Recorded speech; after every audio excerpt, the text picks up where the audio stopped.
दिवाली आने वाली थी। गांव रामनगर में चारों तरफ हलचल मची हुई थी। कोई मिट्टी के दिए बना रहा था, कोई घर रंग रहा था, कोई मिठाइयाँ तल रहा था। बच्चों की आंखों में चमक थी, हर किसी के मन में उमंग। पर उसी गांव के एक कोने में एक टूटी झोंपड़ी के पास बैठे रामू किसान के चेहरे पर वैसी कोई रौनक नहीं थी। रामू करीब 40 साल का मेहनती मगर गरीब आदमी था। अरे रामू, दिवाली आने वाली है। इस दिवाली को तो बहुत मजा आने वाला है। क्यों रामू भाई, मैं सही कह रहा हूँ ना? अरे रोशन भैया, कैसा मजा। जिसके पास कुछ खाने का भी नहीं है वो भला त्योहार कैसे मनाए। कैसे भी करके पत्नी और बच्चे का पेट पालता हूँ। भला एक गरीब आदमी कैसे इतना बड़ा त्योहार मना सकता है।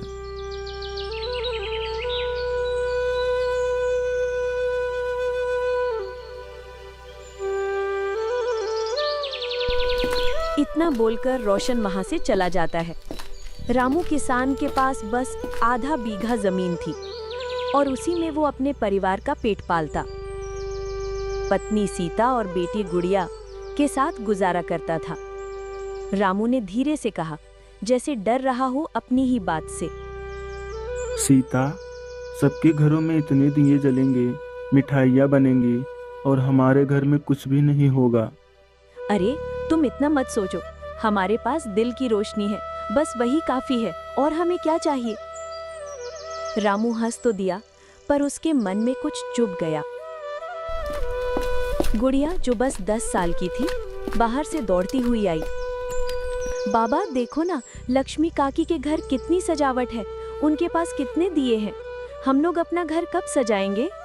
हाँ बेटा, दिए तो बहुत हैं, पर हमारी मुस्कान उनसे कम थोड़ी ना है। जरा तुम ही बताओ। तो बाबा, हम भी दिए जलाएंगे ना, और हमारा घर भी रोशनी से भर जाएगा। क्यों नहीं बेटा, जरूर जलाएंगे। पहले कुछ कमाना पड़ेगा, तभी तो तेल लाएंगे, तभी तो हम दिवाली मना पाएंगे। अगले दिन सुबह सुबह रामू अपनी पुरानी साइकिल उठाकर बाजार की तरफ निकल पड़ा। गांव के रास्ते पर धूल उड़ रही थी। दूर दूर तक खेतों में लोग फसल काट रहे थे। रामू के मन में बस एक ही बात थी।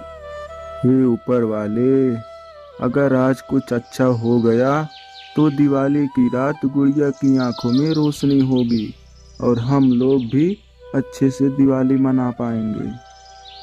वो अपने खेत की थोड़ी मूंग और कुछ लकड़ियां लेकर गया था। बाजार में लोग मोल भाव में लगे थे, पर रामू की दुकान के पास कोई नहीं रुक रहा था। भैया लकड़ी ले लो, सूखी है। नहीं भाई, हमारे घर में तो गैस चूल्हा है, लकड़ी की तो कोई आवश्यकता नहीं है। भाई तो मूंग ले लो, बहुत स्वादिष्ट है, आप एक बार खा कर तो देखना। अरे मैं तो कहीं और से लेता हूँ। रामू के चेहरे का उत्साह धीरे धीरे उतरता गया। दोपहर होते होते वो बस कुछ सिक्के ही कमा पाया। थका हारा रामू जब घर लौटा तो सीता ने पूछा, क्या जी, कुछ बना? आपका चेहरा कैसा उतरा उतरा सा लग रहा है। रामू ने सिक्के दिखाए। बस इतने ही पैसे हैं, इसमें तो तेल भी नहीं आएगा सीता, बताओ अब मैं क्या करूं।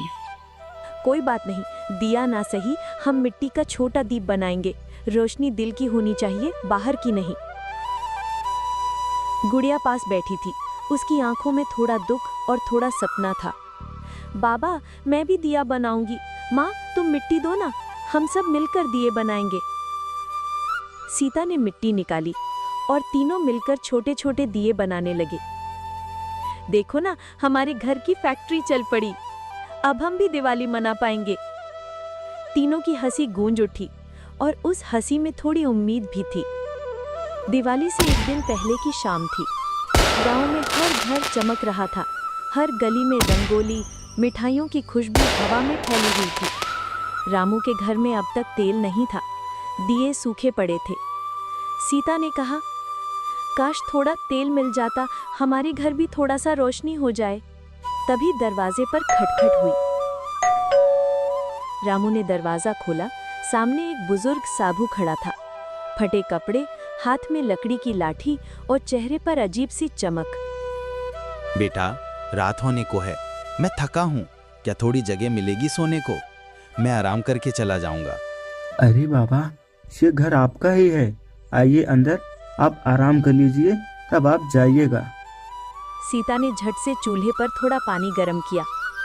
गुड़िया ने मुस्कुराकर कहा, बाबा आप दिवाली हमारे साथ मनाओगे ना? साधु मुस्कुराए। अगर तुम मनाओगे तो मैं जरूर रहूंगा। बाबा हमारे पास ज्यादा कुछ नहीं, बस थोड़ा सुख है, और वो भी आपके साथ बांट लेंगे। बेटा, असली दिवाली तो वही मनाता है जिसके मन में उजाला हो। रात हुई, सबने मिलकर सूखी रोटी और प्याज खाई। फिर गुड़िया ने अपने बनाए मिट्टी के दिए रखे और कहा, अब इन्हें जलाना है बाबा, पर तेल नहीं है। काश थोड़ा सा तेल होता तो हम भी दिए जला सकते। साधु मुस्कुराए। तेल नहीं है तो क्या हुआ, जरा ये कटोरा देना। मैं कुछ करता हूँ। उन्होंने कटोरे में थोड़ा पानी भरा और उसमें से अपनी लाठी डुबोकर कुछ मंत्र बुदबुदाए। क्षण भर में वो पानी तेल में बदल गया। अरे ये तो जादू है, आप तो जादुई बाबा हो।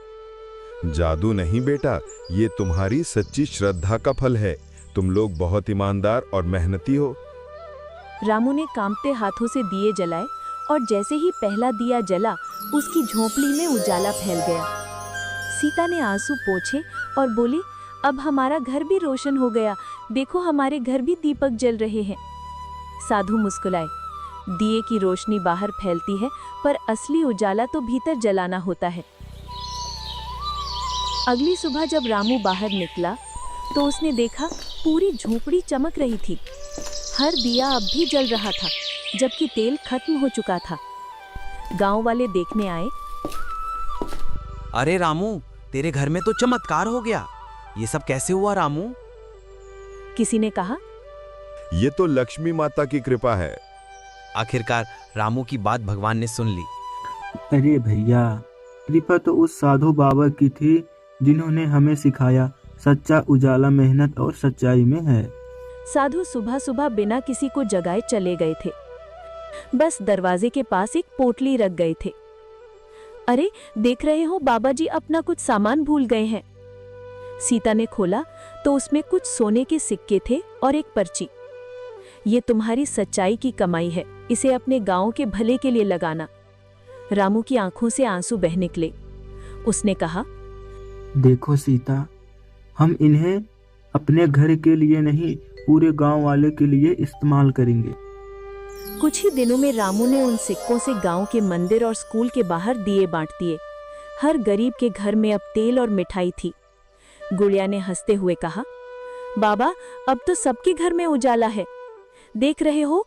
हाँ बेटा, क्योंकि सच्ची दिवाली तब होती है जब हम दूसरों के घरों में भी रोशनी बांटते हैं। गांव वाले अब उसे रामू दीप वाला कहने लगे, क्योंकि उसने हर गरीब के घर में दिया जलाया था। दिवाली की रात फिर आई। रामू के घर में इस बार खूब मिठाइयाँ थी, पर उससे भी ज्यादा हंसी और प्यार था। गुड़िया ने आसमान की तरफ देखकर कहा, बाबा लगता है वो साधु बाबा ऊपर से हमें देख रहे हैं। हाँ गुड़िया बेटा, और वो खुश हैं क्योंकि हमें उनका संदेश समझ लिया। दिवाली की असली रौनक दूसरों के चेहरों पर मुस्कान लाना है।